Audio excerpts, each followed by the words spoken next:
Well, I'm here tonight to introduce Ken Fonts. He's with the Human Rights Commission, and we partner, the police department partners with them regularly. Ken's been with the commission for 11 years, and he's chaired the commission for the past 10 years. And tonight he's going to give a presentation over the past year of what we've done with the city. Ken?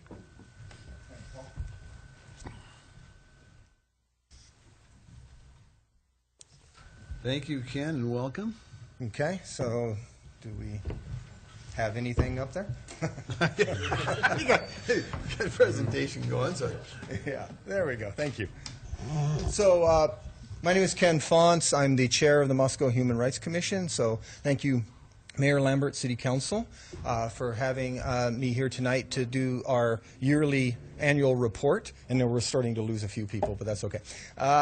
And so I'm just going to go over fairly quickly what we've done over the last year since our last report and some things that we're planning on in the near future.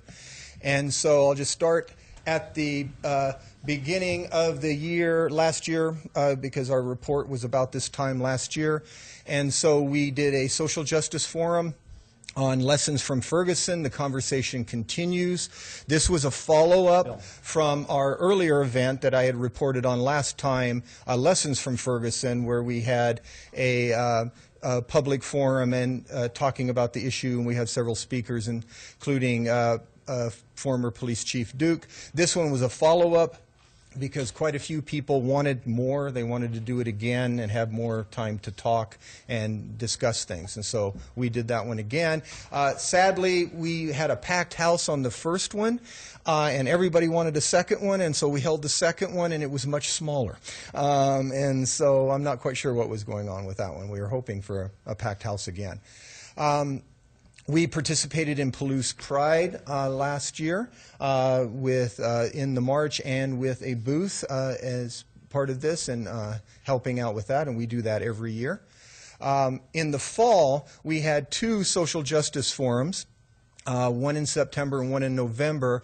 The first one, Breaking Barriers Together, Access and Inclusion, was about disability awareness, and we partnered with Gritman Medical Center, the Disability Action Center, and others to put this one on at Gritman, and it was a great turnout. And what spurred this one was it was brought to our attention on several occasions about incidents around Moscow of people being very abrupt and impatient with people with disabilities and shoving people off of sidewalks who were sight impaired, things of this nature, a whole bunch of different little events. And so we decided to do this event to bring more awareness to issues in Moscow for people with disabilities. And so it was a really good turnout. We did well on that one. The next one, Race and Education, in November. This one we partnered with Dr. Kristen Haltiner's sociology class, and the actually sociology students put on the entire forum. They planned it, they designed it, they got the speakers and put it all on for us, and so we just kind of guided them a little bit. And they did a really good job, and so we liked that one because we were bringing in the university, we're bringing in college students to do more of these types of things, because we like partnering when we can.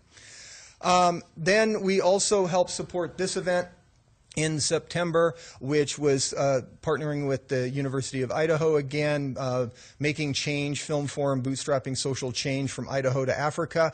They brought in a couple speakers that were African social justice, social rights and human rights activists, and so the film was about that. Two of the people in the film came to Moscow, talked at the Kenworthy, and so that was another partnership that we did with them. Then in October, we had the Finding the Center Human Rights Conference, Action-Oriented Human Rights Conference. That is every other year. We're going to be doing this large conference from now on.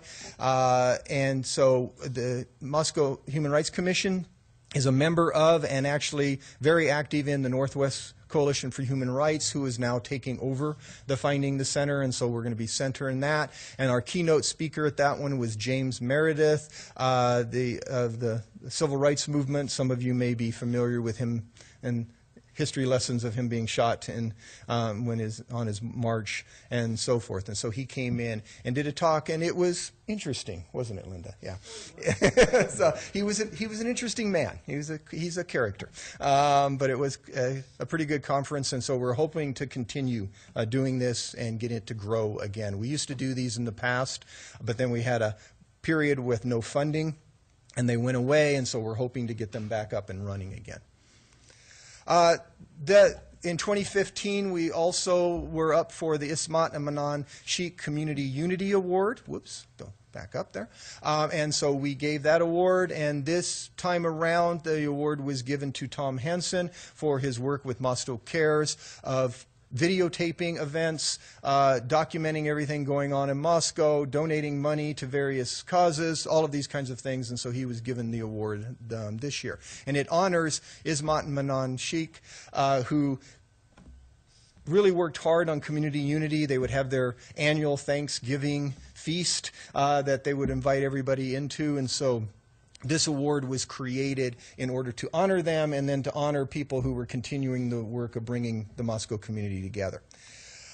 We also participated, as usual, every year in the Martin Luther King Human Rights Breakfast, so we support that. The Latah County Human Rights Task Force puts it on, but we give them monetary support every year. And Alicia Garza of Black Lives Matters was our speaker at this one, and several of you were at this, and so you know what was going on at that particular one. It was a good turnout.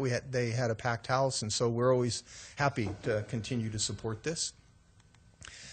Now, this Social Justice Forum was scheduled in the spring for March. However, we had to end up canceling it because one of our speakers, we only had 2 speakers, and one of them was ill, so it kind of defeated the whole purpose of having 2 viewpoints as part of the talk when one of our viewpoints was ill.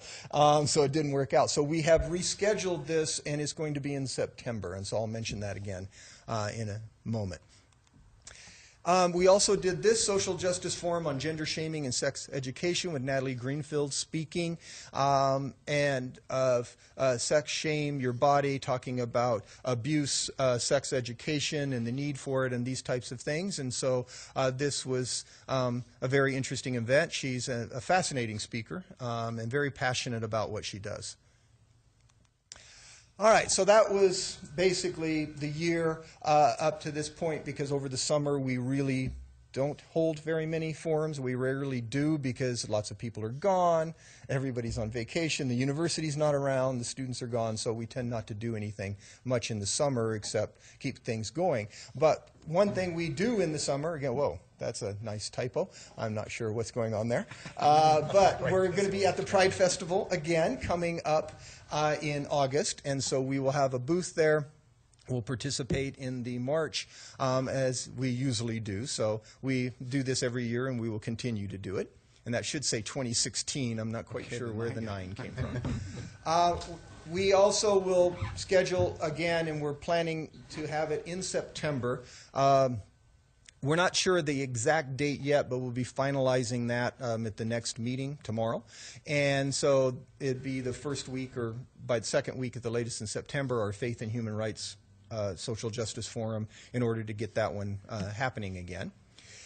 We also have one in the works as an educational forum on faith healing in Idaho and the issues with faith healing in Idaho. And there was a editorial in the paper on Sunday in the Tribune, I believe it was, that on this issue, and laws on faith healing in Idaho and the number of children who have died in Idaho due to this issue. And so we're going to do an educational forum about the different issues involved, the different aspects of it as part of all of this. Human Rights Day at the Market is also coming up in September, and the Human Rights Commission does at least twice a year a presence at the farmers market where we set up a booth and for information. Well, the Human Rights Day at the Market is the task force usually does this, and they're still doing this, but they did not get a booth slot this year. There was a mix-up, and they didn't get one signed up, so we're sharing our spot with them and doing it together this year, and so that one will be coming up. It's in September at the market.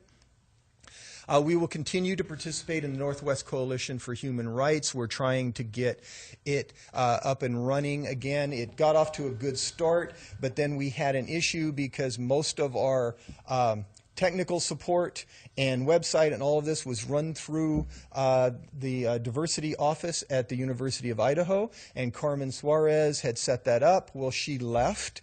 Things changed there. We are having a gap in communication, and so we are moving it out of that so that it's set up on its own, so that if one person leaves, it doesn't disrupt the whole thing again, and that's because that's what happened to us.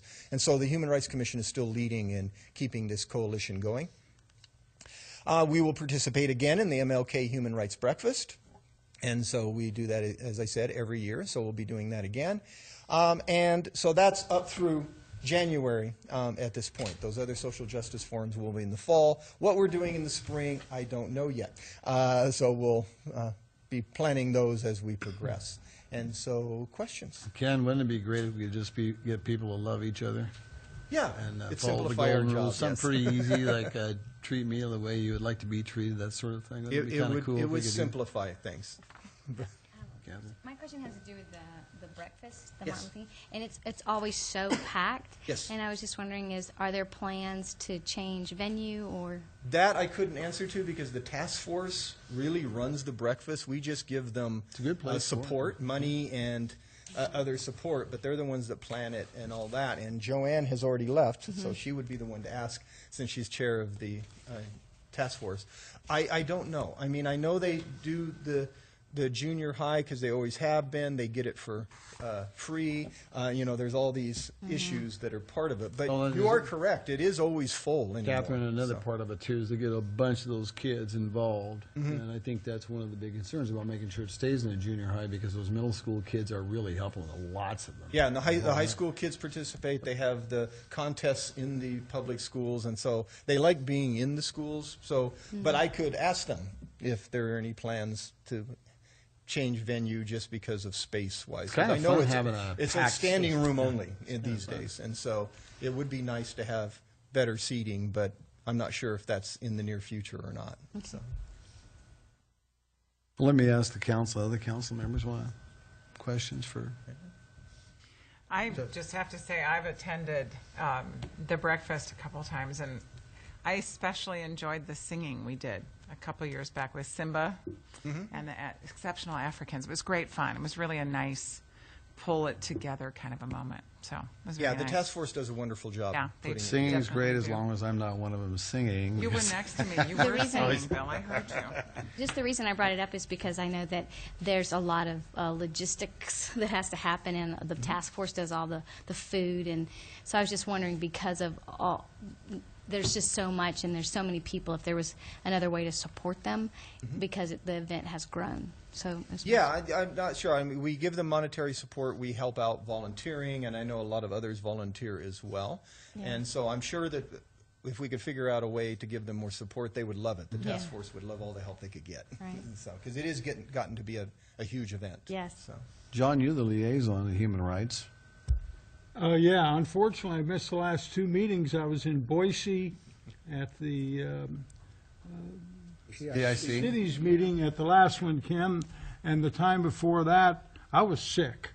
That's a all lot right. I of missed the people- last meeting, too, because I was out of town. So. Well, all right, we're even. Linda, But no, the task force, the committee, the human rights people, they discuss lots of issues. They discuss them thoroughly.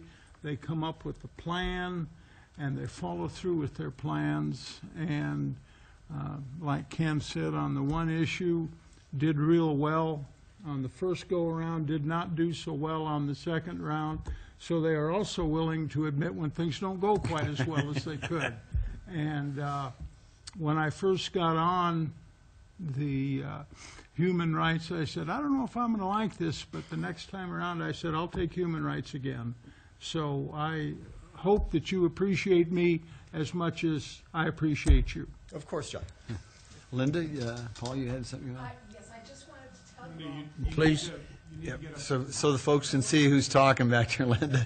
gosh, we want it on the record. record here. Yep. I just wanted to tell you that the reason that we are so enamored of the junior high multipurpose room, or whatever we're calling it now, but anyway, we know how to do that, and it is like clockwork, and it is just a great site. The other thing is we operate on the age-old political principle, always plan your event for a slightly too small room, so that people will be there, and lots of people will be there, and they will feel absolutely terrific about being at such a successful event. And that's what's happened.